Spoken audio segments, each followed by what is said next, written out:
Hello, Hecate devotees, witches, and occultists alike out there. Today's video is about love spells, curses, and karma. I'm going to tell you my opinions about it, and then I'm going to tell you some personal stories as to why those opinions correlate. Um, Curses and love spells have been written down since the 4th century BC. As soon as somebody had emotions and wanted to do something about it, that's how it was. So, to me, there's a few good reasons to curse somebody, and a few not so good good reasons to curse somebody. Let's talk about karma and curses. All right. So, there, in my opinion, you can either work with somebody's existing karma, meaning they already have things that are coming to them that are going to catch up with them in life, and you're just speeding that along. Honestly, if somebody's, I would never recommend doing curses out of anger. I would sit, meditate, really think about what you're doing and what you're putting out there before anything. Which is why I kind of stopped myself, because it's not a good reason just to do it because you're angry. Um, there are some absolute justifications for it. So, like we're saying, there's that where you're making that karma go out there and it's already there in their life. You're just existing or speeding up the existing process. Then there is curses where you are changing somebody's life, destroying it, um, clearing out everything good in their life, and hurting, definitely destructive hurt, uh, accidents, house fires, you name it, these destructive qualities. Those huge movements of energy would require a big sacrifice. The first one I mentioned, where you're speeding up somebody's karma, you could probably get away with using your own blood and some very good tools I'll talk about later. But whereas the latter half I just described, where you're going against natural property, asking your deity to interfere and create destruction in somebody's life, that definitely requires a sacrifice. This is where in hands you'd hear instances of goat sacrifice, chicken sacrifice, life sacrifice. Unfortunately, cats, dogs, people have done this in the past. I don't approve of any of that. But in certain instances, I would say, shit, yeah, go for it. Like I said, don't. I would always meditate on things first to make sure that this feels right. I'll explain that later. Um, but when you're dealing with these things, when you're asking to interfere with something that the deity already has going on, they're gonna ask for something big. And sometimes, if you don't properly give them the sacrifice they want, they'll take it out of your own life. It comes right back on you, which is another reason to always have protection, to always try to understand what your deity wants going on in your life, rather than trying to work against their forces. Sometimes things are part of lessons that we have no idea what's going on. Um, so that's some of my opinions on curses. Like I said, thievery may be just karma playing out, but things like murder in your family, rape, all those things, I would totally say curse somebody if they're being that much of a fuckhead. Anyway, so that being said, let's talk about love spells and their karma. Um, there's a couple different levels to this.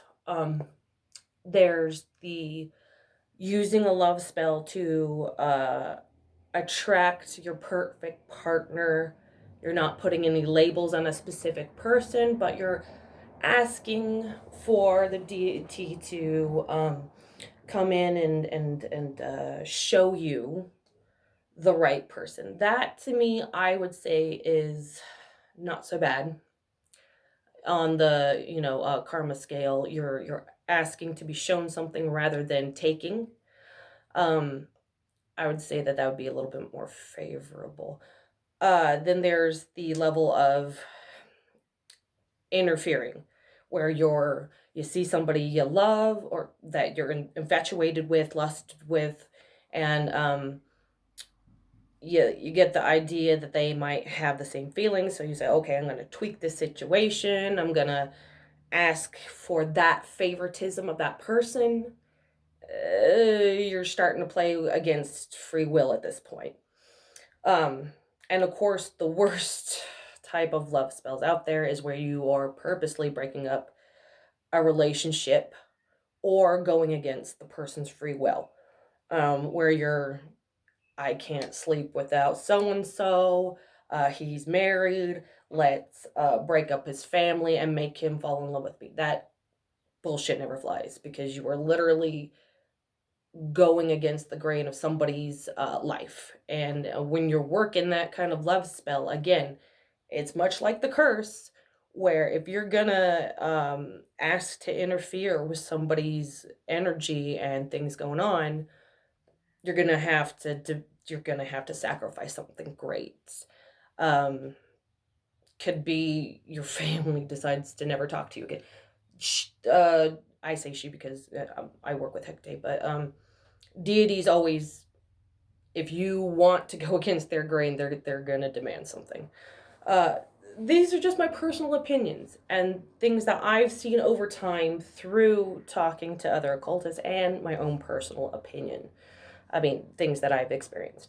Um, the way I feel about karma is very much like Newton's law of gravity, where there's a cause and effect for everything. For every action, there's a equal and opposite reaction. So whatever you're, putting out there, you're gonna have to deal with.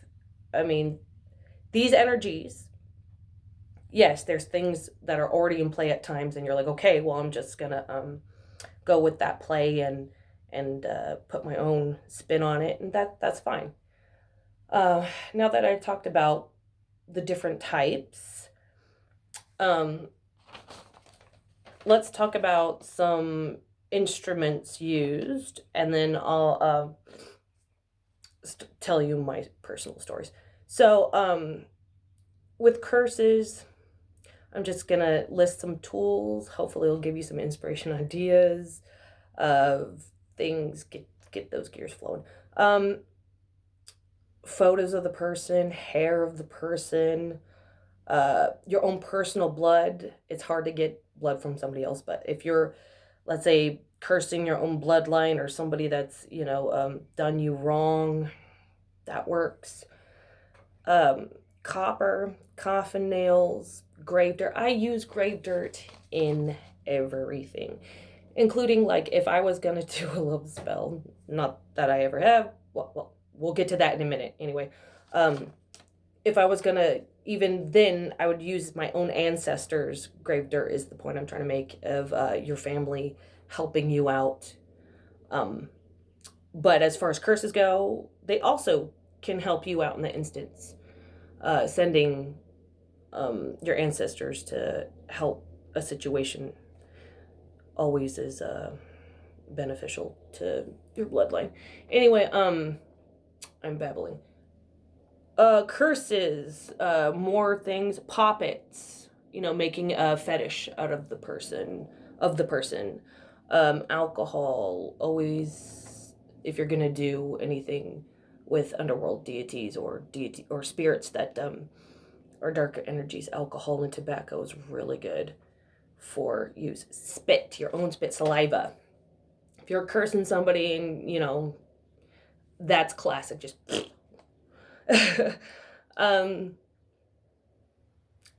Black widows. Honestly, when I'm doing some dark work and I want a little bit of life energy, and obviously, like I said, I would never personally sacrifice an animal, but I have sacrificed black widows because that weaving energy and the poison that they have in them. Poisonous plants, because my last video I mentioned Shiva and working with poison to get rid of certain things like curses.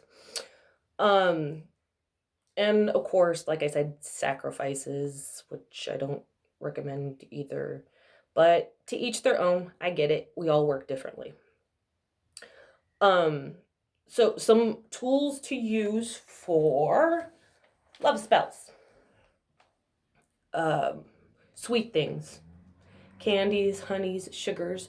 When you're trying to influence somebody to speak sweetly of you or think sweetly of you, those influences. Photos, hair, your own blood, their blood, like I've mentioned that before. Oh, I forgot to mention in curses, your own tears are great for retribution too. Flowers that remind you of sex organs or have good smells. Roses, lilies for love spells. Your own personal sexual juices always work. Oils to enhance things. Sigils on your body, pulses, your wrists, your ankles, your throat chakra. If you're trying to like do a spell to contact your lover. So yeah, those things are great. Oh, I also want to talk about burial.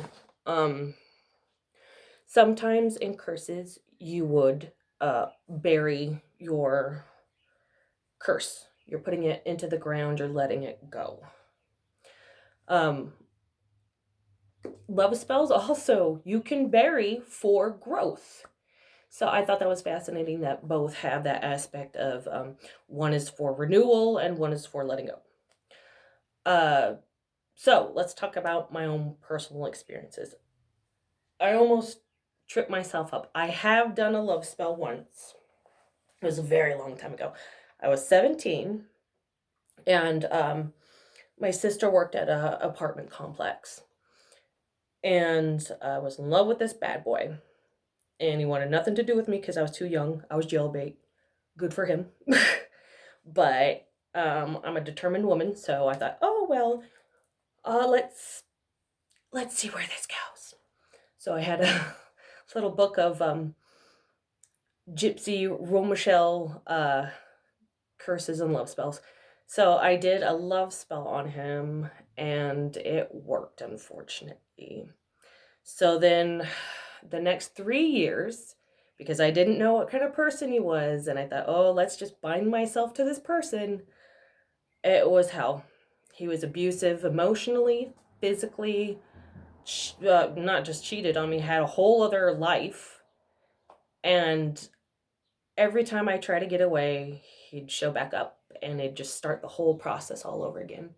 Because with love spells, they run their course. It could be a week, it could be 3 years. That took me 3 years to get through that love spell. And finally, when it broke, I felt it. It was like the whole, like whatever thing he said to me that kept me there completely broke. And I was like, no, we're done, dude. It's over. Anyway, so really know what you're doing with love spells, because you can end up binding yourself to somebody you have no idea what they're like. So as far as curses go, I personally have never done a curse. I know how, but every time, I'm very fortunate that every time I get to that point, I've only in my life twice gotten angry enough and focused enough where I want to manipulate some energy for somebody. Each time I tried, Hecate has intervened. The situation, right when I collected everything to get ready, fasted, did everything right, uh, things would change automatically, and then the curse would be worthless because the I won't say favoritism, but things changed enough where I no longer considered needing it. So I was very lucky there. I already mentioned a couple times, things that I definitely would use curses for. So, like I said, I've been fortunate there. I wanted to mention a great place to find sources for love spells and curses. Great book for a lot of magic is the Greek Magical Papyri. Um, there's also a great source out there called academia.edu, which has free PDF files of magic, necromancy. I found some of the love and curse spells on there. Um, check that out because, like I said, the PDF you can look on their website for free. Some of them you have to pay to download, but a great source if you're looking for real good topics that are historical. Anyway, I hope this finds you well. This is just my opinion. That and a dollar will get you coffee, right? That's the old saying my dad used to say. Anyway, I hope this video finds you well and you learned a little. So, bye.